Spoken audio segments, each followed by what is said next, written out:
बागेश्वर धाम सरकार के पीठाधीश्वर पूज्य धीरेन्द्र शास्त्री जी 7 नवंबर से 16 नवंबर तक एक सनातन एकता यात्रा निकाल रहे हैं। इस यात्रा में हम सब हिंदुओं का शामिल होना अनिवार्य है।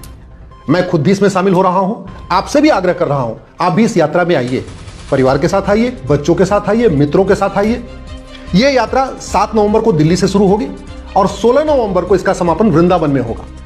हम लोगों का ऑलरेडी मामला चल रहा है, जहां हम लोग कृष्ण जन्मभूमि की मुक्ति के लिए आंदोलन भी कर रहे हैं और कोर्ट में भी लड़ रहे हैं। तो आप भी इस यात्रा में शामिल होइए, आपसे मैं आग्रह करता हूं। इस यात्रा का उद्देश्य भारत को विश्व गुरु बनाना है। इस यात्रा का उद्देश्य राम राज्य स्थापित करना है। इस यात्रा का उद्देश्य भारत को परम वैभव पे ले जाना है। इस यात्रा का उद्देश्य एक हिंदू राष्ट्र की स्थापना है। अब जैसे हिंदू राष्ट्र शब्द आएगा आप सोचेंगे ये तो हिंदू बात हो गई। भारत की सुप्रीम कोर्ट के 5 जजों की बेंच ने हिंदुत्व को बहुत अच्छी तरीके से समझाया है। हिंदू राष्ट्र का मतलब होता है सबल भारत, साक्षर भारत, संपन्न भारत, स्वाभिमानी भारत, समावेशी भारत, समग्र भारत, शाश्वत भारत। हिंदू राष्ट्र का मतलब है जातिवाद मुक्त भारत, भाषावाद मुक्त भारत, क्षेत्रवाद मुक्त भारत, पंथवाद मुक्त भारत। हिंदू राष्ट्र का मतलब है मजहबी उन्माद मुक्त भारत। हिंदुत्व का मतलब ही होता है वसुधैव कुटुंबकम नारी तो नारायणी यत नारस्तु पूज्यते रमन्ते तत्र देवता।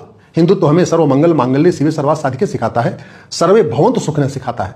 इसलिए सनातन एकता यात्रा, सनातन हिंदू एकता यात्रा का मतलब आप अच्छी तरीके से पहले समझ लीजिए और समझने के बाद इसमें आइए जरूर।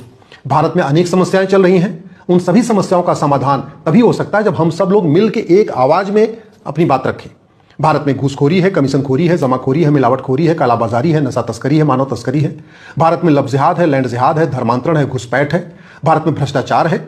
भारत में जातिवाद है, भाषावाद है, क्षेत्रवाद है, मजहबी उन्माद है, पत्थरबाजी है, अलगाववाद है, आतंकवाद है, माओवाद है, नक्सलवाद है। इन सभी समस्याओं का समाधान तभी हो सकता है जब उत्तर से दक्षिण, पूरब से पश्चिम सब लोग एक सुर मिला के अपनी आवाज रखें।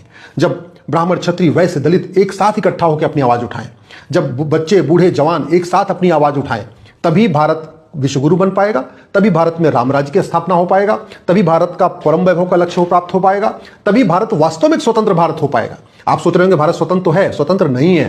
भारत में सारे के सारे तंत्र गुलामी वाले चल रहे हैं। भारत में गुलामी का नाम चल रहा है, गुलामी का निशान चल रहा है, गुलामी की कुरीतियां चल रही हैं, गुलामी की कुप्रथाएं चल रही हैं, गुलामी की शिक्षा व्यवस्था चल रही है, गुलामी की पुलिस व्यवस्था चल रही है, गुलामी की न्यायिक व्यवस्था चल रही है, गुलामी की चिकित्सा व्यवस्था चल रही है, गुलामी की टैक्स व्यवस्था चल रही है, गुलामी की व्यापार व्यवस्था चल रही है, गुलामी की चुनाव व्यवस्था चल रही है।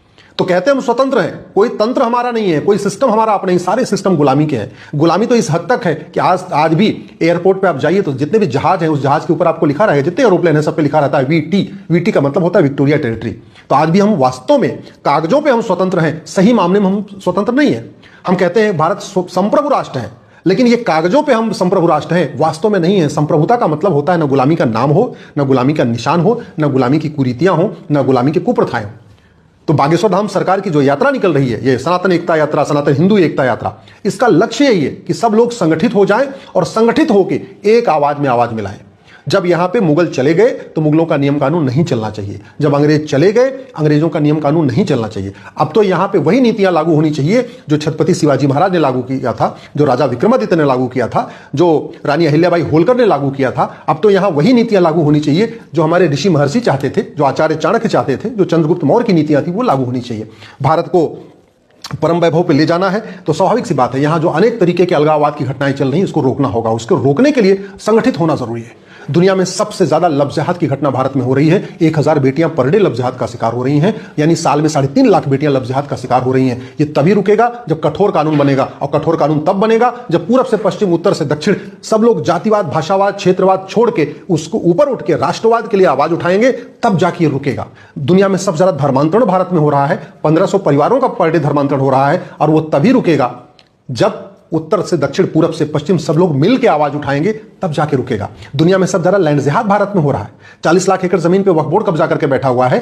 40 लाख एकड़ जमीन पे चर्च और मिशनियां कब्जा करके बैठी हुई हैं। लगभग 20 लाख एकड़ जमीन पे मजार, दरगाह और पक्का कब्रिस्तान बना के उस पर कब्जा किया हुआ है। तो 100 लाख एकड़ जमीन पे कब्जा हो रखा है। दुनिया में सबसे ज्यादा लैंड जिहाद भारत में है। इसका समाधान तभी होगा जब जातिवाद से हम ऊपर उठेंगे, भाषावाद से ऊपर उठेंगे, क्षेत्रवाद से ऊपर उठेंगे, और पूरब से पश्चिम, उत्तर से दक्षिण तक एक भारत श्रेष्ठ भारत के का जो हमारे सपना था, हमारे वीर सावरकर जी का, जो गुरु गोलवलकर जी का सपना था, जो छत्रपति शिवाजी महाराज का सपना था, जो सरदार पटेल का सपना था, जब उस सपने के अनुसार हम सब लोग एक होकर आवाज उठाएंगे तब ये रुकेगा। भारत में ड्रग का कारोबार चल रहा है, दुनिया में सब जरा नशे का कारोबार भारत में हो रहा है, वो तभी रुकेगा जब उत्तर से दक्षिण, पूरब से पश्चिम हम लोग एक हो जाएंगे। इसलिए मैं आपसे आग्रह कर रहा हूं, बागेश्वर धाम सरकार की जो सनातन एकता यात्रा शुरू हो रही है, 7 तारीख से लेकर 16 तारीख तक चलेगी। इस यात्रा में कम से कम 1 दिन का समय अवश्य निकालिए। कैसे भी करके आपके पास अगर आपके लिए संभव है तो इस यात्रा में शामिल होइए। परिवार सहित नहीं आ सकते, मित्रों के साथ नहीं आ सकते, रिश्तेदारों के साथ नहीं आ सकते, तो खुद तो आ ही सकते हैं। एक छुट्टी तो कर ही सकते हैं। घूमने टहलने के लिए छुट्टी करते हैं, बाकी कार्यों के लिए छुट्टी करते हैं, तो एक दिन का समय निकालिए और समय निकाल के इस यात्रा में शामिल होइए। इस यात्रा को मजबूत करिए। देश को एक संदेश जाना चाहिए, केवल देश ही नहीं बल्कि पूरी दुनिया को एक संदेश जाना चाहिए कि अब भारत का हिंदू जाग चुका है। अब वो जातिवाद से ऊपर उठ चुका है, भाषावाद से ऊपर उठ चुका है, क्षेत्रवाद से ऊपर उठ चुका है, और अब वो भारत में जितने भी जिहाद, अलगाववाद व कट्टरवाद चल रहे हैं, सबका मुंह तोड़ जवाब देने के लिए तैयार हो चुका है। तो मैं आपसे आग्रह कर रहा हूं, 7 तारीख से लेकर 16 तारीख तक जो सनातन एकता यात्रा निकल रही है, आचार्य धीरेन्द्र शास्त्री जी इस यात्रा को निकाल रहे हैं। बागेश्वर धाम सरकार के सभी मानने वाले इस यात्रा में शामिल हो रहे हैं। आप भी शामिल होइए और इस यात्रा को सफल बनाइए।